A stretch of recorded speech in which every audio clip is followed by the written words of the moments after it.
আসসালামু আলাইকুম সবাইকে। আশা করছি ভালো আছেন সবাই। তো চলে আসলাম হৃদয় মাঝে হঠাৎ তুমি গল্পের ২০ নাম্বার পার্ট নিয়ে। তো বেশি কথা না বলে চলুন গল্প শুরু করা যাক। এত রাতে আলভিকে তৈরি হয়ে সুটকেস হাতে নিয়ে আসতে দেখে সবাই অবাক হয়ে তাকিয়ে আছে, শুধু আলতাফ মাহমুদ বাদে। ঐশী রহমান দ্রুত ছেলের কাছে এগিয়ে এসে বলেন, এত রাতে এভাবে কোথায় যাচ্ছ? আলভি বলল, চলে যাচ্ছি। আলভির স্বাভাবিক গলার স্বর। ঐশী রহমান চমকে ওঠেন, সাথে বাড়ির সবাই। ঐশী রহমান উতলা হয়ে বলেন, চলে যাচ্ছ মানে কি? কোথায় যাবে? আলভি বলল, জার্মানি ফিরে যাচ্ছি। ঐশী রহমান বলেন, তুমি না বললে 1 মাসের জন্য এসেছো, তাহলে আজকেই কেন চলে যাবে? আলভি আবার বলল, এখানে ভালো লাগছে না আমার। মায়াকে ডাকো, ওকে মুক্ত করে দিয়ে যাই। বাড়ির সবাই ঘিরে ধরে আলভিকে। কেউ কিছু বলার আগেই নাহার বেগম বলেন, এসব কি বলছো দাদু ভাই? মায়াকে কেন মুক্ত করে দিয়ে যাবে? তুমি না ওর সাথে সংসার করতে চাইলে? আলভি বলল, আমি একা চাইলেই তো হবে না, মায়াকেও চাইতে হবে। আমার জন্য মায়াকে যা যা ভোগ করতে হয়েছে, তারপর মায়ের না চাওয়াটাই স্বাভাবিক। ওকে জোর করার কোনো অধিকার আমার নেই। মাহিত, মায়াকে ডেকে নিয়ে আইতো। মাহিত দাঁড়িয়ে থাকে আগের মতোই। তারপর আবার বলল, কি বলছি তোকে, শুনতে পাচ্ছিস না? মায়াকে ডেকে নিয়ে আয়। মাহিত সিঁড়ির দিকে পা বাড়ায়। আলতাফ মাহমুদ বলেন, মাহিত দাঁড়া। দাঁড়িয়ে যায় মাহিত। সবাই আলতাফ মাহমুদের দিকে তাকায়। আলতাফ মাহমুদ ছেলের কাছে এগিয়ে এসে দাঁড়ান। তারপর বলেন, হুট করে আবার এই সিদ্ধান্ত কেন নিয়েছ? আলভি বলল, মায়া চাইছে না তাই। আলতাফ মাহমুদ বলেন, মায়া বলেছে তোমাকে? আলভি বলল, অনেকবার বলেছে। আলতাফ মাহমুদ আবার বলেন, আজকে রাতে বলেছে? আলভি বলল, না, কিছু বলেনি। আলতাফ মাহমুদ বলেন, তুমি নিজ থেকে ওকে ছাড়তে চাইছো তাহলে? আলভি বলল, এরকম কেন মনে হচ্ছে তোমার? আলতাফ মাহমুদ বলেন, মায়া তো নিজের মুখে এমন বলেনি তোমাকে মুক্তি দিতে। আলভি বলল, আমার সাথে থাকতেও তো চাইনি, আমার শত কথার একটা উত্তর পর্যন্ত দেয়নি। হ্যাঁ অথবা না কিছুই বলেনি। যেহেতু মায়া আগে মুক্তি চেয়েছে, তাই মুক্তি দিয়ে দেব। তারপর আলতাফ মাহমুদ বলেন, পাগলামি বন্ধ করো, বারবার ভুল করবে না। মেহবুবা মেহের বলেন, আমি মায়ের সাথে কথা বলছি, ওর জেদ আজকে বের করে ছাড়বো। এত কিসের জেদ? এতগুলো মানুষের কথার কোনো দাম নেই ওর কাছে। আলতাফ মাহমুদ বলল, ভাবি আপনি কিছু বলবেন না মায়াকে, আলভি ওর কাছে গেলেই হবে। আলভি কপাল ভ্রু কুঁচকে যায়। তারপর বলে, আমি গেলে হবে মানে কি? তালাক দিলে তো সকলের সামনে দিতে হবে, তাই না? আলতাফ মাহমুদ বলেন, তালাক কেন দেবে? আলভি বলল, তাহলে? আলতাফ মাহমুদ বলেন, করিডোরে দাঁড়িয়ে তখন তুমি আমাকে যা যা বললে সেসবই সত্যি। এখানে মায়ের কোনো দোষ নেই। আমি ওকে যা বলেছি ও তাই করেছে। ওকে প্রমিস করিয়েছিলাম, তাই আমার সব কথা শুনেছে। তুমি এখন মায়ের রুমে যাও। তোমার চলে যাওয়ার কথা শুনে তখন থেকে কেঁদে চলেছে একা একা। আলভি অবাক হয়ে বাবার মুখের দিকে তাকিয়ে থাকে। ওর সন্দেহই ঠিক ছিল তাহলে? মায়ের এমন আচরণের পেছনে ওর বাবার অবদান রয়েছে। সেজন্যই মায়ের সাথে কথা বলার সময় আলভির বারবার মনে হতো, মায়ের চোখ বলছে এক কথা আর মুখ বলছে আরেক কথা। আলতাফ মাহমুদ কেন বারবার মায়ের সাথে কথা বলতেন সেটাও বুঝতে পারছে। যখন দেখেছে ও মায়ের সাথে সংসার করতে চাইছে, ভালোবেসে ফেলেছে, তখন ওর বউকে গুটি বানিয়ে ওকেই শায়েস্তা করতে চেয়েছে। এমন বাপ হলে আর আলাদা কারো শত্রুর প্রয়োজন লাগে নাকি?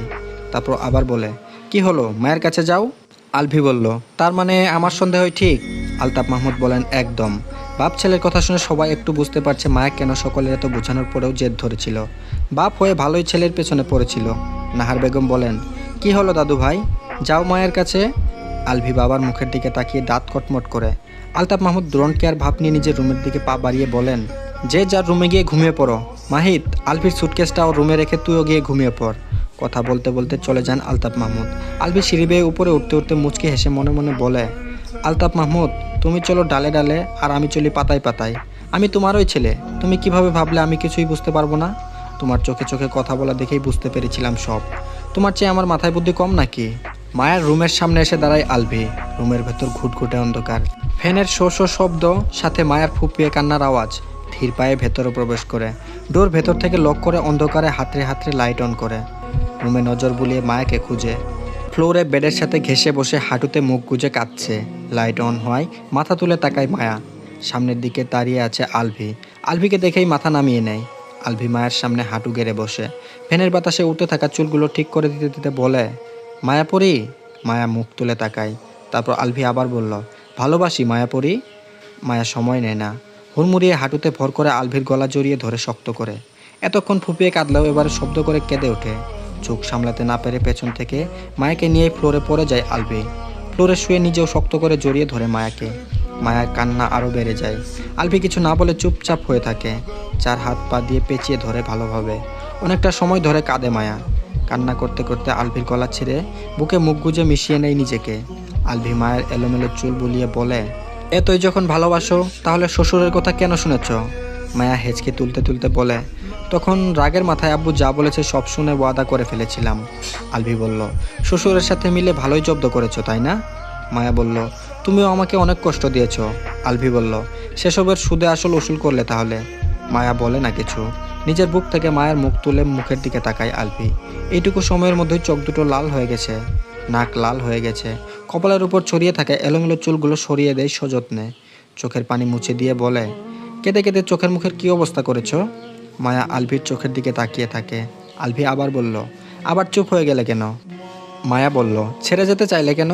আলভি বলল, না চাইলেও তো কাছে আসতে না, ছেড়ে যেতে চেয়েছি বলেই তো কাছে পেলাম। আলভিকে আবার জড়িয়ে ধরে কেঁদে ওঠে মায়া। এতক্ষণ হারিয়ে ফেলার ভয়ে কাঁদছিল, আর এখন কাছে পাওয়ার আনন্দে কাঁদছে। যাকে ভালোবেসে এসেছে ছোটবেলা থেকেই, তার উপর কিভাবে বেশি দিন রেগে থাকবে?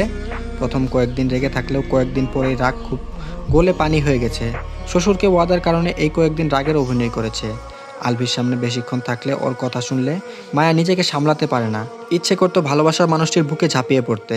আলভির ইমোশনাল কথা শুনলে ওর কান্না পায় ভীষণ। অনেক কষ্টে নিজেকে সামলে নিতে হয় তখন। এই কারণেই আলভির কাছ থেকে দূরে দূরে থাকতো। ওকে 13 বছর কষ্ট দেওয়ার পরিবর্তে 13 দিন কষ্ট পাওয়াই উচিত আলভির, না হলে ভালোবাসার কদর বুঝবে না। তবে 13 দিন পূরণ হওয়ার আগেই হেরে গেছে মায়া। পুনরায় আর হারাতে চায় না আলভিকে। মায়াকে নিচে ফেলে দুই হাত মায়ের দুই পাশে দিয়ে ভর করে উঠে মায়ের বুকে। আলভির গরম শ্বাস মায়ের চোখে মুখে আছড়ে পড়ে। মায়া শ্বাস আটকে রইল। আলভি ধীর স্বরে বলে, মায়াপরি, তুমি পুরোটাই মায়া। মায়া কিছু না বলে তাকিয়ে রইল আলভির চোখে চোখ রেখে। আলভি মুখ এগিয়ে নেয় মায়ের মুখের দিকে। কাছাকাছি আসতেই মায়া নিজের মুখ সরিয়ে নেয়। আলভি বলল, কি হলো? মায়া বলল, সরো। আলভি বলল, কেন? মায়া বলল, সরো তো। আলভি বলল, অন্তত একটা চুমু। মায়া বলল, একটাও না। মায়ের কাট কাট গলার স্বর। আলভির চোখে মুখে ভাব পরিবর্তন হয়। হঠাৎ আবার কি হলো? আগের ভূত ভর করলো নাকি? আলভি মায়ার শরীরের উপর নিজের ভর ছেড়ে দেয়। তারপর নিজে নিজে শুয়ে মায়াকে বুকের উপর তুলে নেয়। তারপর মায়া বলল, ছাড়ো। আলভি বলল, কি হয়েছে? মায়া বলল, কিছু না।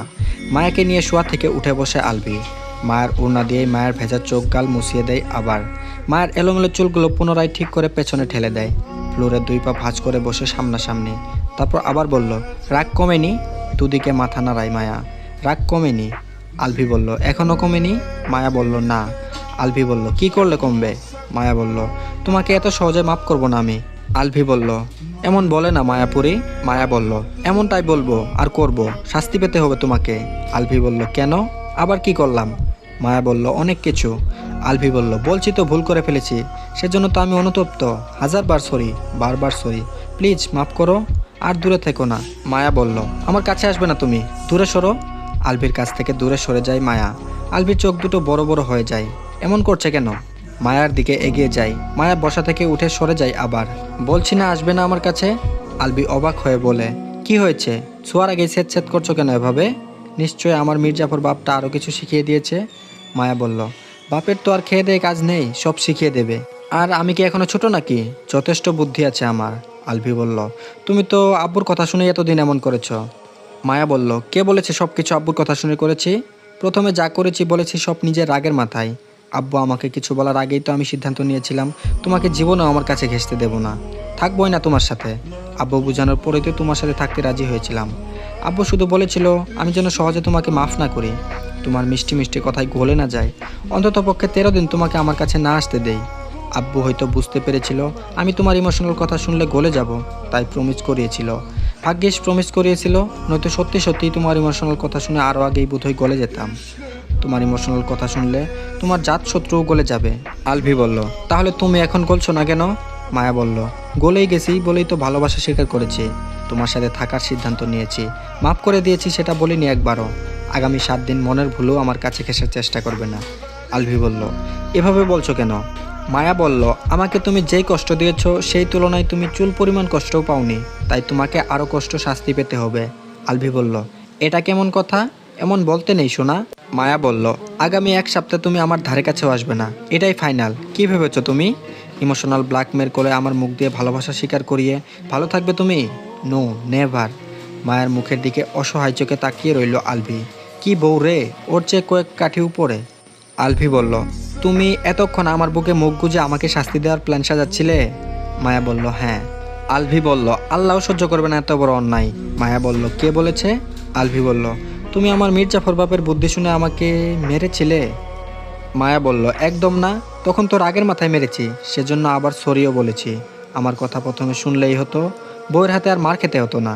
আলভি বলল, কে জানতো আমার ভোলাভালা বউটার এমন তেজ হয়ে গেছে। রাগের মাথায় যে জামাইকে ধরে মারবে সেটা তো বুঝতে পারিনি। মায়া বলল, এখন তো বুঝতে পেরেছো? আলভি বলল, তুমি কি আবারও এমন কিছু করার চিন্তা ভাবনা করছো নাকি? যদি করে থাকো তাহলে এখনও এই চিন্তা ভাবনা মাথায় থেকে ঝেড়ে ফেলো। জামাইকে ধরে মারা কিন্তু অনেক বড় গুনাহের কাজ, আল্লাহ কিন্তু পাপ দেবে তোমাকে। মায়া বলল, নিজের রুমে গিয়ে ঘুমিয়ে পড়ো। আলভি বলল, তোমাকে ছাড়া ঘুমাবো না। মায়া বলল, তাহলে জেগে থাকো। আলভি বলল, বউ। মায়া বলল, বউয়ের এখন ঘুম পেয়েছে, যাও তুমি গিয়ে ঘুমাও। আলভি কিছু সময় মায়ের মুখের দিকে তাকিয়ে থাকে। জীবনে কি ভুলটাই করেছে, এতদিন বউকে কাছে পেল না, এখন আবার পেয়েও পাচ্ছে না, কি কপাল। আলভি আবার বলে, শুধু আজকের রাতটা আমার সাথে থাকো প্লিজ। মায়া বলল, নো নেভার। আলভি বলল, আজকের রাতটা যদি আমার সাথে থাকো তাহলে আগামী 1 সপ্তাহ আর জ্বালাবো না, আর যদি না থাকো তাহলে রোজ জ্বালাবো। এখন তুমি ভেবে দেখো কি করবে। মায়া কিছু সময় ভাবে, তারপর বলে, আজকের রাত তোমার সাথে থাকলে সত্যি সত্যি আগামী 1 সপ্তাহ জ্বালাবে না? আলভি বলল, একদম না। মায়া বলল, আচ্ছা ঠিক আছে তাহলে চলো। বলেই মায়ের হাত ধরে দূরের দিকে পা বাড়ায়। মায়া শক্ত হয়ে দাঁড়িয়ে বলে, এই রুমেই থাকবো। আলভি বলল, ও শ্বশুরবাড়ি? কপাল ভ্রু কুচকে যায় মায়ার। তারপর বলে, এভাবে তাকাচ্ছ কেন? মায়া বলল, ড্রেস চেঞ্জ করে আসো। আলভি বলল, পাগলা কুত্তা কামড়েছে নাকি আমায়? ড্রেস চেঞ্জ করতে যাই আর তুমি ডোর লক করে শুয়ে পড়ো, তাই না? কোথাও যাচ্ছি না আমি। মায়া বলল, এগুলো চেঞ্জ করবে না? এগুলো পরে কিভাবে ঘুমাবে? কিছু না বলে হাতের ঘড়ি, গায়ের শার্ট খুলে ফেলে আলভি। তাকিয়ে তাকিয়ে চুপচাপ দেখে যায় মায়া। বেল্ট, মোজা খুলে সব রেখে ওয়াশরুমে প্রবেশ করে। ফ্রেশ হয়ে এসে শুয়ে পড়ে বেডে। আলভি বলল, এভাবে ঘুমাবো। মায়া কিছু না বলে নিজেও ফ্রেশ হয়ে আসে। বড় লাইট অফ করে ড্রিম লাইট অন করে দেয়।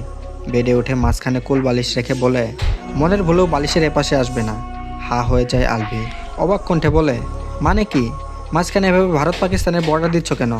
মায়া বলল, চীন আর ভারতের বর্ডার এটা, এই বর্ডার কোনোভাবেই ক্রস করা যাবে না। ক্রস করা একদম পুরোপুরি নিষিদ্ধ। তো আজকের পর্বটি এই পর্যন্তই, আশা করছি সকলের ভালো লেগেছে। অবশ্যই প্লিজ সবাই ভিডিওতে একটা করে লাইক দিবেন, আর যারা এখনও সাবস্ক্রাইব করেননি সবাই সাবস্ক্রাইব করে দেবেন। আর অবশ্যই কমেন্টে জানাবেন গল্পটি কেমন লাগছে। তো ধন্যবাদ সবাইকে, ভালো থাকবেন সবাই।